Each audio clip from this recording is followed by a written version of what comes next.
전 그 가난해도 내 안에 생명이 있다고 인식하는 사람은 행복한 사람이에요.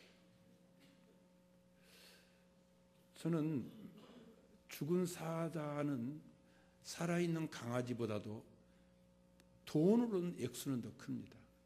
그런데 전도서에서는 뭐가 더 좋다고 그랬지요? 살아있는 개가 더 낫다고 합니다. 그것은 뭐지요? 그 속에 생명이 있는 거예요. 우리 속엔 생명이 있어요. 믿습니까? 오늘 말씀 우리의 생명 구원자라고 그러는데 우리 속에는 구원이 있는 거예요. 믿습니까? 이 병들고 썩어질 몸이지만, 아픈 몸이지만, 어떤 사람 몸속에 암이 있지만, 그러나 내 속엔 생명이 있는 거예요. 뭐가 있다고요? 생명이 있어요. 그러니까 이 산다는 자체가 고마운 일이에요. 행복한 일이에요. 여러분들 산다는 자체로 감사하시기 바랍니다. 왜요? 우리 안에 뭐가 있으니까요? 생명이 있어요. 생명. 우리는 산 영이 있어요. 생명이신 그리스도가 우리 안에 있는 거예요. 그래도 우리는 좀 모자라도 좀 못났어도 괜찮아요. 옆에 사람들 인사 축복하시기 바랍니다. 당신 못났어도 괜찮아.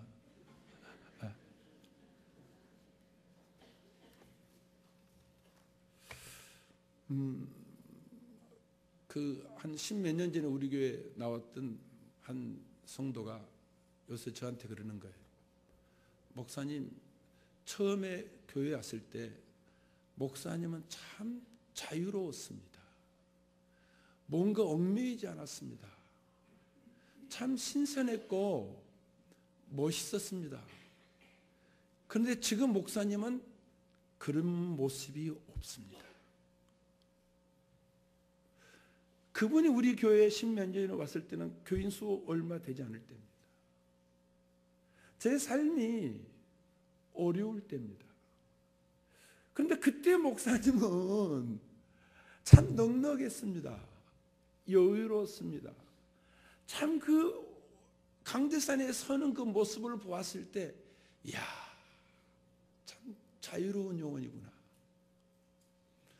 뭔가 그 모습에 감동이 됐는데 지금은 아닙니다. 지금은 목사님이 여기도 그런 것이 없습니다. 여러분들도 그렇게 느꼈다면 아마 제가 진짜 그럴 겁니다. 언젠가 더 행복했죠. 지금 교인도 많고 내 삶이 전에 비하면 더 윤택했을 때가 내가 더 기뻤습니까? 내가 그 감사가 넘쳤습니까? 그 성도님이 봤을 때는 지금 목사님이 아니라 자기가 십몇 년 전에 왔을 때 이 교회가 텅텅 비고 엉성했을 때가 목사님의 모습이 더 좋았습니다 하는 겁니다. 여러분, 인생의 행복이라는 것은, 인생의 의미라는 것은 뭐지요? 내 안에 생명이 있구나. 그렇기 때문에 내가 인생이 산다는 자체가 좋은 것이다. 믿습니까? 살아있다는 자체, 이게 좋은 거다는 거예요.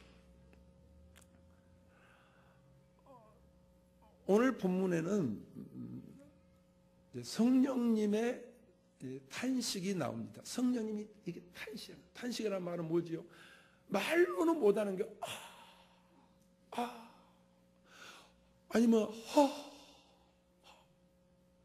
그러면서 그 속으로 어떤 아픔 때문에, 어떤 고통 때문에, 어떤 질병 때문에 이게 탄식하는 것을 말합니다. 성령님이 이렇게 우리를 위해서 친히 기도하고 있다라는 것이 오늘 본문입니다.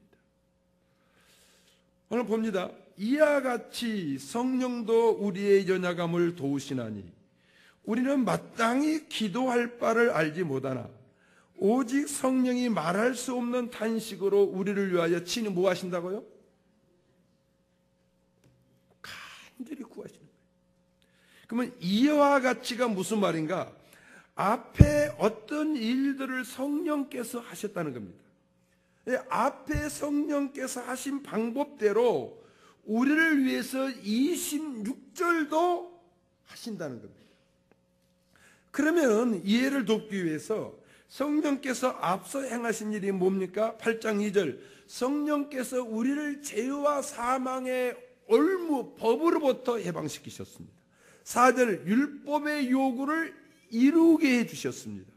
9절 성령께서 우리 안에서 우리들로 그리스도인 되게 하셨습니다.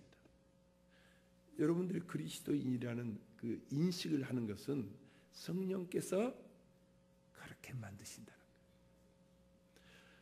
거예요. 14절 10절에서는 몸은 죄 때문에 죽어도 영은 하나님의 그리스도로 살게 하셨습니다. 14절 15절 우리들로 하나님을 아빠 아버지라고 부르게 하셨습니다. 16절 성령님께서 우리를 그리스도와 함께 공동 상속자 되게 하셨습니다. 이 공동 상속자라는 말이 참 좋은 것 같아요. 공동 상속자. 여러분들 그 동력자도 참 좋잖아요. 그런데 공동 상속자라는 용어가 더 좋은 것 같아요. 다음에 17절에서는 성령께서 이 상속자들로 그리스도와 함께 고난을 받아서 영광을 바라보게 하십니다. 그리고 23절에서는 고난 속에서 그리스도의 영광의 몸을 기다리게 하십니다. 그리고 26절에서는 성령이 우리의 연약함을 도우신다. 뭘 도우신다고요? 강함을 돕는 것이 아니라 연약을 돕는 것이 성령 하나님이에요. 바울은 자신을 능하다고 하지 않습니다. 완전하다 하지 않습니다. 난 연약한 존재라고 말합니다. 그렇습니다. 인간의 실존은 강함이 아니라 연약함입니다. 우리도 자연처럼 허무합니다. 부패합니다. 이것이 연약함입니다. 우리는 영혼만 연약한 것이 아니라 몸도 허약하지요. 우리의 몸이 얼마나 연약합니까 하면은 우리의 몸은 질병과 피곤과 아픔을 유발합니다. 어디서요? 몸에서요. 몸은 병들고 피곤하고 아픕니다. 우리의 마음은 또 얼마나 연약합니까? 쉽게 상처를 받습니다. 마음이 모진 것 같으나 실상은 자기의 그 연약성을 감추기 위한 몸부림입니다. 우리의 마음은 무능합니다. 사건 앞에 속수무책입니다. 지금 받은 바 고난이 장차 나타날 영광과 좋게 비교할 수 없는 근거가 됨을 알매도 불구하고 막상 고난이 오면 싫습니다. 낙담하고 실망합니다. 분명히 그 아픔이 나를 더 성숙시킨다는 걸 알면서도 그 고난이 오면 좋아할 사람 있습니까? 그 고난이 은혜의 길이 됨을 알면서도 고난이 오면 할렐루야 하나님께 영광 돌립니다. 할 사람이 이 자리에서 과연 몇 분이나 되겠습니까? 난 마음의 그 연약성 중에서 이해력이 부족함이 저의 치명적인 약점입니다. 이해하면 되는데 이해가 안 되는 거예요. 이해하지 못하니까 서운하고 스트레스 받고 쓸데없이 고민합니다. 쓸데없는 고민은 육체의 질병을 유발시킵니다. 우리의 마음이 연약한 것은 죄가 아닙니다. 그러나 이 연약이 죄를 거부할 수가 없습니다. 죄가 유혹하면 막아낼 힘이 없습니다. 힘이 없다 보니까 이 연약성이 우리의 고통거리가 됩니다. 강하다는 사람을 종종 봅니다. 그러나 실상은 가장 두려움과 연약성을 가지고 있습니다. 제가 자주 써먹지요. 주기철 목사님 늘판에다가 대못 박아놓고 예수 부인할래 이거 걸어갈래 하니까 그 이유를 걸어갔습니다.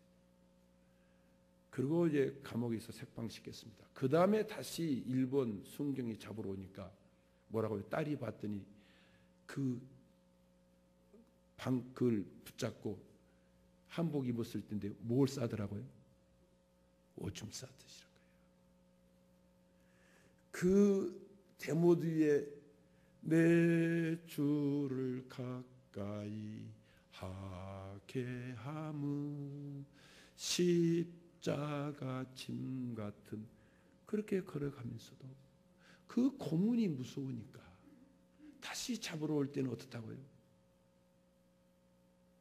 오줌을 싸더라는 거예요. 여러분들 우리가 순교당하고 감옥에 갇히면 주님의 상이 크다고 그러는데 감옥에 갇혀서 두려워하지 않을 분 있습니까? 고문 앞에서 떨지 않을 분 있습니까? 저는 강하다는 사람일수록 화를 잘 내고 더 실망하고 더 슬퍼하고 짜증이 습성인 것을 봅니다. 인간이 왜 이렇게 연약합니까? 우리는 왜 이렇게 두려워해야 됩니까? 왜 힘이 없는 사람이 되었습니까? 본래 하나님은 우리를 이런 모습으로 만들지 않았습니다. 이런 인간이 아니었습니다. 그런데 우리의 조상 아담이 선악을 알게 하는 열매를 먹음으로 말미암아 죄악을 받아들였습니다. 그 이후부터 우리의 마음도 몸도 연약해졌습니다. 이것이 오늘날까지 인간의 본 모습입니다. 죄는 사람으로 두려워하게 만들고 연약하게 만듭니다. 우리는 그리스도의 피로 구속받았습니다. 정죄받지 않습니다. 그럼에도 불구하고 우리는 완벽하지 않습니다. 여전히 연약 가운데 있습니다. 왜요? 우리는 육신을 가지고 있기 때문입니다. 그래서 우리는 이 몸의 구원도 23절의 말씀처럼 기다리는 겁니다. 우리는 부모로부터 태어난 이 몸을 가지고 있는 한 계속 연약합니다. 그래서 이 몸의 구속도 주님 오실 때 부활도 기다리는 겁니다. 우리는 죽으면 영은 하나님의 나라로 올라가고 몸은 흙으로 돌아갑니다. 그전가 며칠 전에도 우리 차군사님 장례를 치렀습니다. 그 일주일 전에는 또 우리 형제의 동생의 장례를 치렀습니다. 하룻불 속에 그 시신이 들어갈 때 안내하는 사람이 그럽니다. 1시간 40분이 되면 다 소화가 됩니다. 그동안에 뭘 준비하세요? 함을 준비하세요. 그리고 1시간 40분 후에 방송을 하면 이 자리에 다시 와주세요. 제로 돌아가는데 시간이 얼마 걸린다고요? 1시간 40분밖에 안 걸려요. 그런데요, 이 한 줌의 하얀 죄에 불과하지만 우리 주님이 오실 때 우리의 영혼이 구원받았던 것처럼 우리의 몸도 구원을 받는 것입니다. 그러므로 아프신 분들 그때를 바라보시기 바랍니다.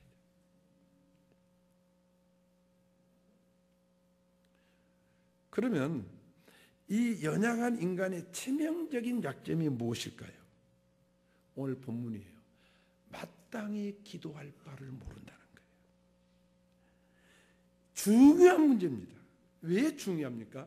마땅히 기도할 바를 모르면 하나님과 관계가 끊어져 버리는 겁니다.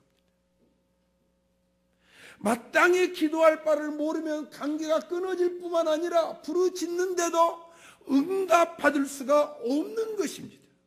야고보서 4장 2절과 3절 너희가 욕심을 내어도 얻지 못하고 살인하며 시기하여도 능히 취하지 못하나니 너희가 다투고 싸우는도다. 여러분들 욕심 많이 냈습니다. 얻어보려고 잘 때 보려고 싸우기도 했고 시기도 하고 다투기도 했습니다. 가인은 얻었습니까? 겨울이란 말이 아닙니다. 그런데 그것으로 얻어진 것이 아니더라는 거예요. 인생을 많이 사신 분들은 알 거예요. 나중에 살고 보면 그때 그랬다고 해서 얻어진 것이 아니더라는 거예요. 참 은혜예요. 믿습니까? 참 자연의 이치고 은혜예요. 너희가 얻지 못하면 구하지 아니하며 구하여도 얻지 못하면 정욕으로 쓰려고 잘못 구합니다. 이게 정욕을 굉장히 악한 죄수로 보지 마세요. 이기적이다는 거예요. 이기적으로 구하면 그렇게 부르짖어도 얻지 못한다 하는 것입니다. 마땅히 기도할 바를 알지 못하고 기도하기 때문에 받을 수 없습니다. 육신을 가진 인간은 연약함 때문에 기도에도 엉뚱한 것을 구하고 기도할 줄도 모르고 기도할 힘도 없고 누구에게 기도할 줄도 모릅니다. 연약성 때문에 최고의 것과 최선의 것을 구하지 못하고 응답받지 못하는 것을 골라가면서 기도합니다. 저는 대단한 그 두 인물을 가지고 그들도 연약했다는 것을 예로 들겠습니다. 신명기 3장 23절 26절에 모세가 이렇게 말합니다. 하나님은 권능이십니다. 하나님이 이제까지 기적을 행하셨습니다. 정말 하나님은 높으십니다. 그렇게 딱 해놓고 주 여호와여 저 아름다운 땅, 저 아름다운 산 레바논을 포기해 주세요. 건너가게 하소서. 건너가게 하소서. 절규입니다. 모세가 혈기 부르는 바람에 하나님의 영광을 가리워서 넌 가나안 땅에 못 들어간다. 그리고 넌 여기서 죽는다고 그랬어요. 그때 모세의 나이가 많습니다. 네, 모세의 나이가요 120살. 이제 하나님이 정리하라고 합니다. 모세가 가나안 땅에 못 들어간다고 해서 천국 못 들어가는 겁니까? 여러분들 그러면 가나안 땅에 들어갔던 사람들 다 제대로 살았습니까? 아니죠, 여러분. 강야에서 살았던 사람들이나 가나안 땅에 들어갔던 사람들은 어때요, 여러분들? 뭐 별로 다른 거 있어요? 모세가 가나안 땅에 못 들어간다고 해서 지옥 갔습니까? 아닙니다. 모세는 120살입니다. 단 그 늙은 몸 가나안 땅에 묻히지 못하고 지금 이 가나안 땅 건너편에서 거기서 죽어서 묻히는 거예요. 그런데도 모세는 다 많은 것을 얻었던 사람임에도 불구하고 자기 육신 가나안 땅 가고 싶은 거예요. 그 영적으로 보면 되는데 육신적으로도 보고 싶은 거예요. 왜 이렇게 기도하죠? 하나님의 뜻은 넌 아니다 그러는데 왜 뜻을 거스르면서 기도하지요? 이게 인간의 연약성이에요. 두 번째 사람입니다. 바울입니다. 고린도후서 12장을 보면 바울이요 3층 천에 갔는데 내가 그때 몸 밖에 갔는지 몸 안에서 갔는지 내가 모르겠다. 너무 좋아서 말로 할 수가 없다. 그리고 바울이 그 신령한 세계의 복은 그 12제자 베드로보다도 더 많이 받았어요. 베드로보다도 더 많은 동력자를 얻었습니다. 주께 받은 것이 많습니다. 바울이 그 자기 몸의 고통이 겸손케 한다는 것을 모르잖아요. 바울은 자기 몸의 그 고통 때문에 고린도 교인들이라도 누구 앞에 가서 자기는 자기 자신을 낮추었다고 말합니다. 그런데도 그 몸에 가시가 있어요. 그래 가시가 찌르니까 아파요. 아프니까 주님 이 가시 빼주세요. 3번 구했어요.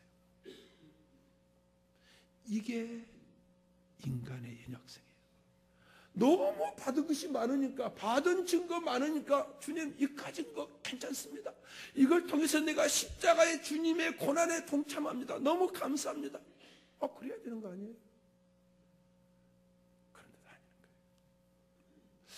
사랑하는 성도님들이요, 다시 여러분들에게 질문합니다. 여러분들도 지금 그 고난이 여러분들에게 유익되는 것을 알고 있습니다. 분명 알고 있죠? 만약 여러분들이 주님을 위해서 고난받고 있다면 그의 상이 큰 것을 알고 있죠? 네, 알고 있습니다. 그런데 고난이 계속됩니다. 할렐루야, 감사합니다. 계속돼도 괜찮습니다. 할 사람 몇이나 되겠습니다. 저의 이 노년에 하나님께서 시련을 주고 아픔을 주면 나를 정결케 한다 알고 있습니다. 그런데 싫습니다. 육신의 이게 연약성이에요. 영은 안 그래도 이 육신이 고통을 당하면 어떻다고요? 힘들어요. 여러분들이 손톱에 비접이 들어갔습니다. 너무 조금 아픈 거예요. 이걸 통해서 주님의 내 고난을 알겠네요. 나는 비접을 들여도 이렇게 아픈데 이 못을 받겠으니 얼마나 아프겠어요. 주님, 난 더 주님의 이 아픔을 알고 싶습니다. 비접 2개, 3개 연속으로 박아 주옵소서. 할렐루야. 설교 그만해야 되겠네. 아멘이 나와버려.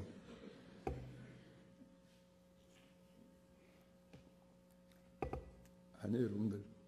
눈에 티만 들어가도 아픈데 바울의 눈에 가시가 있었으니 얼마나 아프겠어요. 근데요, 모세에게 바울의 대답이 동일해요. 모세에게도 뭐죠? 그만 됐다, 족하다. 그만 됐다. 그만 됐다. 그만 구하라. 바울에게도 뭐죠? 족하다. 내 은혜가 족하다. 하는 거. 우리가요, 부족하기 때문에 능하신 하나님 의지하고 못났기 때문에 지존하신 하나님 사모하고 더럽기 때문에 거룩하신 하나님을 앙망하는 거예요. 만약에 우리가 이런 면이 없었다면 하나님이 우리를 도울 길이 없어요. 건강하다면 의사가 필요 없어요. 아프기 때문에 의사가 필요한 것처럼 우리가 이렇게 연약하고 죄인이기 때문에 구주가 우리에게 필요한 것입니다. 우리는 연약하여 마땅히 빌 바를 모르기 때문에 성령이 우리를 도와주신 겁니다. 만약에 우리 속이 가득 찼다면 하나님의 사랑으로 채울 수가 없습니다. 우리 속이 텅 비었기 때문에 하나님의 사랑으로 채우는 겁니다.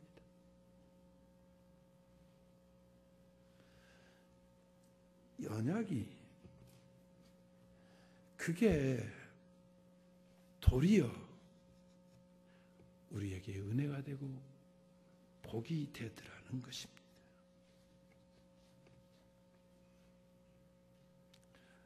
우리도 우리의 약함을 인정하고 고백함으로 하나님의 온전하신 은혜를 충만하게 경험하십시다.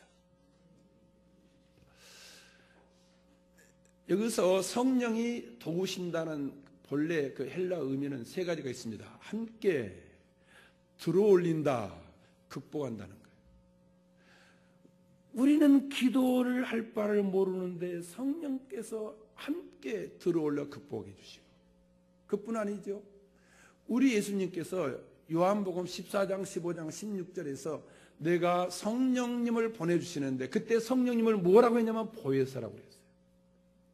보혜사가 뭐지요? 헬라어로 파라크레토스인데 옆에서 도와주는 자. 성령님은 뭐라고요? 주님께서 제자들에게 성령에 대해서 구체적으로 처음 언급하실 때 성령님은 보혜사시다. 보혜사가 뭐라고요? 옆에서 도와주신다. 제가 사전도 찾아봤더니요, 기도교사, 법정에서 우리를 변호해 주는 변호사, 기도교사, 변호사, 이렇게도 돼 있어요. 성령님이요. 지금 로마인들에게 보낸 편지고, 그 당시에는 어느 나라, 대부분의 그 지역들이 로마 제국 안에 있습니다. 그래서 우리 예수님께서 보혜사란 단어를 썼을 때에 로마 사람들이 그게 뭔 줄 알아요?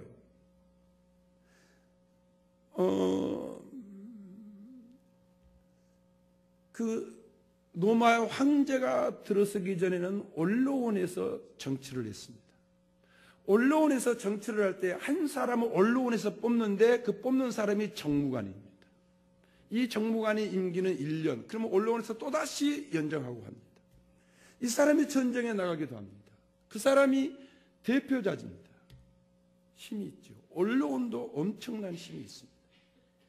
그런데 그들은 귀족들입니다. 귀족들입니다. 그런데 평민 가운데서 아니면 또 평민들이 귀족을 뽑는 평민 투표가 있습니다. 그들 가운데 하나에 뽑는데 이 뽑힌 사람은 신성불가침입니다. 언론의 결의도 정부간의 이 통치도 거부권이 있습니다. 거부권만 할 것이 아니라 이 사람은, 이 직분이 평민이 뽑는 사람입니다. 이 사람은 어떤 사안에 대해서 발동권도 가지고 있습니다. 이 사람은 평민의 지킴이라고 말합니다. 보혜사입니다. 동일한 이 맥락입니다. 그가 누구지요, 여러분들? 그렇지요. 호민관입니다. 뭐라고요? 호민관입니다. 호민관은 언론에서 뽑지 않습니다. 평민들이 시민권을 가진 사람들이 뽑습니다.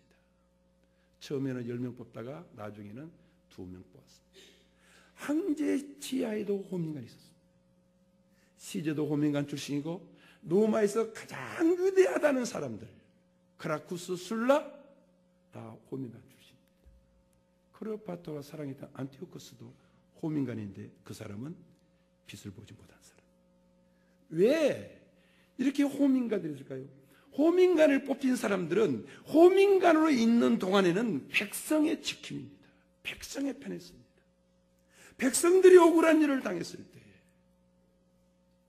그때에 그 법으로 그 백성들을 억압해도 그 법을 거부할 수 있는 거부권을 호민관이 가지고 있습니다. 그 호민관은 신성불가침이라고 말했습니다. 대단했습니다. 성령님이 그렇다는 거예요. 성령님이 그렇다는 거예요. 성령님이 도우신다는 거예요. 뭘 도우신다고요? 우리에게 가장 소중한 것은 기도인데 마땅히 기도할 바를 모르면 하나님과 관계가 끊어진다는 거예요. 마땅히 기도할 바를 모르면 구하도 얻지 못한다는 거예요. 기도인데. 근데 우리는 모세를 예를 들었습니다. 바울을 예를 들었습니다. 많은 것, 풍성한 것 받고도 그 적은 것 이루어 달라고 기도했습니다. 사실 하나님이 유대했지 모세나 바울이 유대한 것이 아닙니다. 믿으시길 바랍니다. 그들도 연약한 사람들입니다. 저는 우리들이 기도합니다. 저는 기도, 정말 교인들의 기도 그렇게 소중할 수 없습니다. 그러나 여러분들, 지금 여러분들이 하나님의 은혜로, 이 자연도 하나님이 다 은혜인데요. 하나님 은혜로 여기까지 왔는데 여러분의 기도 때문이었습니까? 솔직하게 이야기해 봅시다. 기도보다는 나쁜 짓이 더 많잖아요. 기도했지만 기도할 때는 천사였는데 기도 끝나고는 다시 뭐가 됐지요? 아기가 됐잖아요.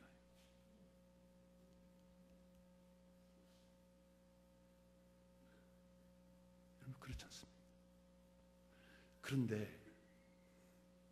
성령님께서 우리 안에서 우리를 위해서 탄식하면서 하나님 앞에 기도해 주시는 거예요. 믿습니까? 그래서 27절을 봤더니 성령님은 하나님의 깊은 뜻을 통달하십니다. 그래서 성령님께서는 우리는 그 잘못 구해도 성령님 어떻게 구하시는 거예요? 27절 마지막에 봤더니 하나님의 뜻대로 간구하신다고 그랬죠. 그래서 하나님의 뜻이 하나님 우리에게 주고자 하는 그 은혜와 그 복들이 이루어지는 겁니다. 그러면 또 기도 많이 하시는 분들에 신령한 사람들 이게 또 발전 어디까지 발전해 나가냐면 성령님께서 우리로 이제는 제대로 기도하게 하시죠. 그 맞아요. 그런데 본문에서는 그 이야기를 하지 않아요. 본문에서 하지 않는 이야기는 좀 오늘 안 할게요. 오늘 8절부터 성령께서 하시는 일 다는 우리가 전혀 개입하지 않아요. 성령께서 100% 다 하시는 거예요. 그러니까 마땅히 기도하게 하는 것도 내가 거기에 뭐 공로가 전혀 끼지 않아요. 다 누가 하신다고요? 오늘 본문에까지만 우리는 이야기하면 안 돼요. 그 다음은 이제 다음에 이야기하더라도 누가 하신다고요? 성령님이 하시는 거예요. 그래서 전 너무 좋아요. 사랑하는 성도님들이요, 이런 사실을 알 때에 우리는 가장 잘하고 많이 해야 될 것이 뭐냐면 주님 감사합니다. 주님 사랑합니다. 그걸 잘해야 돼요. 또다시 질문을 던집니다. 성경에서 악하고 게으른 종 있으면 안 돼요. 착하고 충성된 종 축복했습니다. 그런데 헌신하라, 충성하란 말이 더 많을까요? 감사하라, 기뻐하란 말이 더 많을까요? 충성하라, 헌신하라 더 말이 많지요. 그런데 강대상에서는 감사하라, 기뻐하란 말보다는 헌신하라, 충성하란 말이 더 많습니다. 교인들도 그걸 더 좋아합니다. 왜지요? 우리는 어릴 때부터 충효 사상에 익숙해져 있습니다. 그래서 우리는 감사와 즐거움이 평안이라는 단어는 우리 민족에게는 익숙하지가 않습니다. 그런데 성경은 충성과 헌신이라는 단어보다도 감사하라, 기뻐하라, 서로 사랑하고 격려하고 존경하라. 여러분들 우리 다 연약한 이 육신을 가지고 있습니다. 서로 위로합시다. 서로 위로하십시다. 나도 연약한 육신이고 다른 사람도 연약한 육신입니다. 그래서 그러는 겁니다.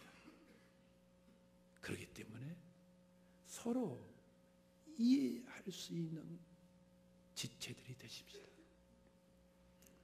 사랑하는 성도님들이요, 여러분들이 열심히 충성했습니다. 헌신합니다. 그런데 부부가 싸웁니다. 하나님께 열심히 충성하고 헌신하는데 부부가 싸웁니다. 그런 사람들 많습니다. 하나님 사랑하면 그렇게 가야 되는데 사람은요 교육받는 대로 가는 거예요. 하나님 사랑하면 당연히 부부 사랑하고 자매들끼리 형제들끼리 사랑해야 되는데 사람이란 게요 또 이 육신이 있기 때문에 그렇게 가지 않아요. 그래서 교육이 필요해요.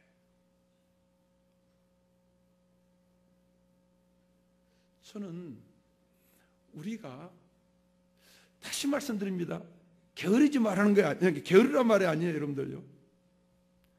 우리 인생에 있어 중요한 것은 목사, 장로, 그 집사, 직분은 책임을 다해야 돼요. 그러나 장로, 목사보다 더 중요한 것이 뭐지요? 인간이라는 거예요. 뭐라고요? 인간이에요. 사람이에요. 그리고 우리는 이제는 성도가 되었어요. 이 성도가 더 소중한 거예요. 성도가 있고 목사가 되는 것이지 목사 되고 성도가 아니에요. 믿음 있길 바랍니다.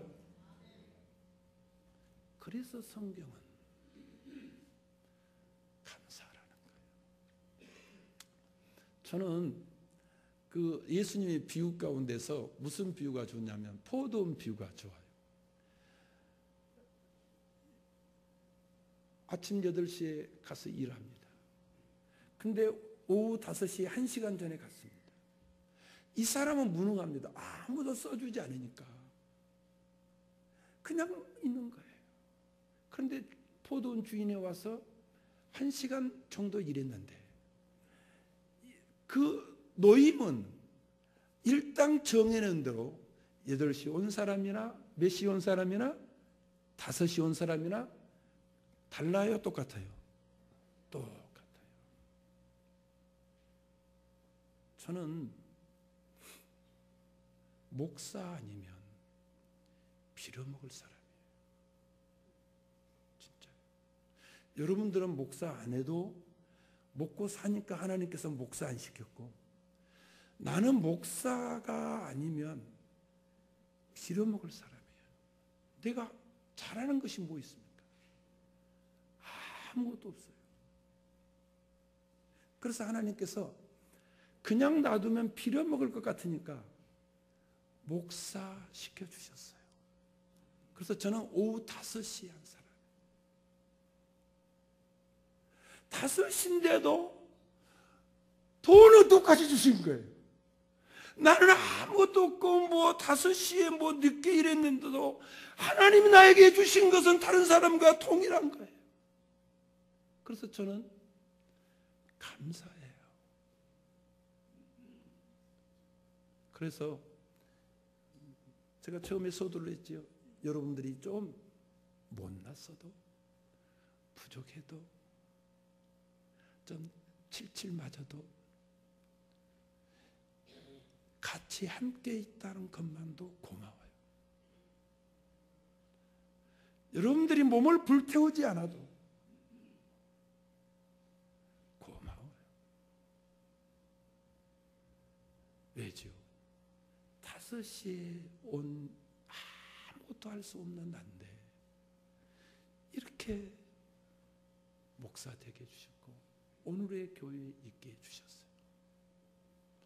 사랑하는 성도님들이요, 여러분들이 기도해서 얻었다, 그 교만입니다.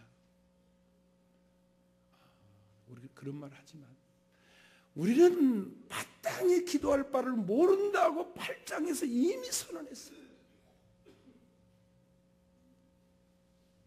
그런데 내가 기도해서 얻은 것보다도 누가 기도해서 얻은 것이 더 많다고요? 믿으시기 바랍니다. 믿으시기 바랍니다. 성령님이 기도해서 얻는 것이 더 많고, 특히 성령님이 하나님의 뜻대로 강구해 주시기 때문에 어느덧 세월이 흐르고 봤더니 하나님의 뜻이 하늘에서도 이루어진 것처럼 내 생애 가운데도 이루어지고 있더란 거예요. 이게 다 누구의 기도 때문에? 믿습니까? 다시 말하면 게으르자는 말이 아닙니다. 감사하다는 말이에요. 뭐 하자는 말이라고요? 감사하자는 말이에요. 기뻐하자는 말이에요. 믿습니까? 서로 살아갈 때 사랑하고 존경해주고 인정해주고 높여주고 그렇게 살자는 거예요. 가정에서도 감사가 있길 바랍니다. 가정에서도 기쁨이 있길 바랍니다. 그리고 신앙의 공동체 안에서도 서로 감사와 기쁨이 있기를 바랍니다. 이게 혼자 된 사람도 있을 거예요. 죽지 아니한 것으로 감사하십시다. 내 안에 예수의 생명을 가지고 산다는 거. 우린 죽은 사자가 아니라 비록 보잘것없고 약하지만 생명을 가지고 산다는 거. 감사하는 일이에요.